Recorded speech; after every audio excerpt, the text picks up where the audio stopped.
turabashuhuje abateze amatwi ibiganiro bya Channel Jom Sport Update Time Show, Jom Sport Focus TV.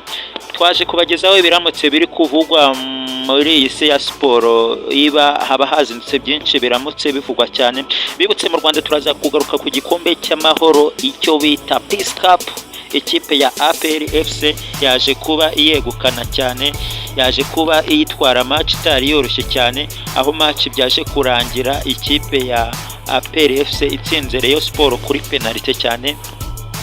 Ni umukino turaza kuba dusesenguraho cyane, match itari yoroshye cyane, match ikipe ya APR FC nyine yaje kurangira itwaye igikombe. Ikipe ya Rayon Sport ibura igikombe, igomba gutegereza shampiyona niba yazaza ari ya kabiri ikazaserukira u Rwanda mu marushanwa ya Confederation Cup. Bibutse bakunze amakuru agezweho ya siporo rero tubagezaho mu Rwanda ibiba biri kuvugwa, tukabagezaho muri Afurika ndetse ko no ku migabane y'isi iba isigaye cyane, haba i Burayi. Mbere na mbere no gukora subscribe, mugakora like, mugaca na comment kugira ngo ibiganiro byacu muzajye mubibona bitabagoye. Reka amakuru agezweho ntabatinde rero mberekeze kuri match yari igifite icyo ivuze. Finale ya Peace Cup, igikombe cy'amahoro cyarakomezaga cyane. Match yabaye isaa 12, akaba ari saa 12 zo kuwa gatandatu, aho ikipe ya APR n'ikipe ya Rayon Sport byamanukaga mu kibuga cyane. Match yatangiye saa 12 n'igice cyane.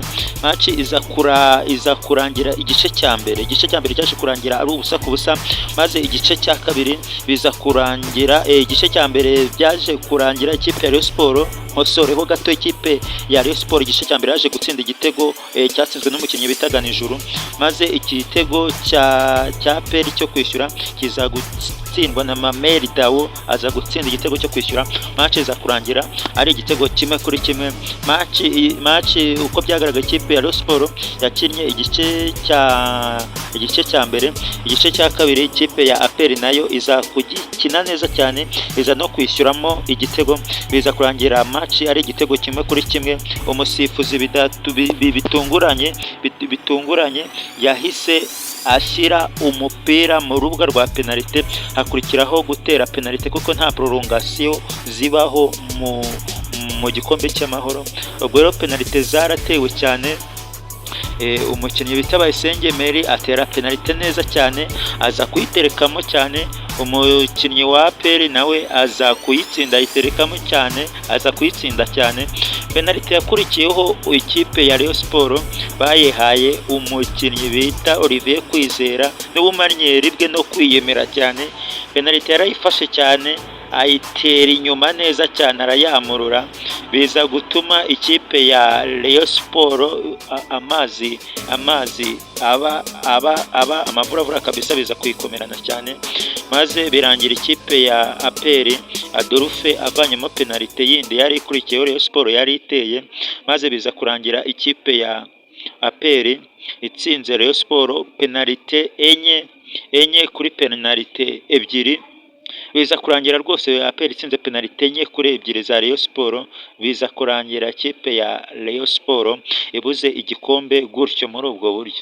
Match rero yari ikomeye cyane nyine, byaje kurangira ikipe ya APR FC abafana bayo bagiye mu bicu, maze ikipe ya Rayon Sport nyine biza kurangira ibuze igikombe. Hari ingingo Francis biramusaba kuba yazakora imikino isigaye akayitsinda, akara nimba yazaza mu makipe ya abiri.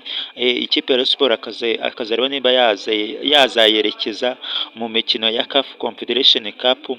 Niho hakiri amakiriro, niho hasigaye uburyo Rayon Sport niho yakwerekeza kugira ngo ibintu bigende neza cyane, niho hasigaye amakiriro.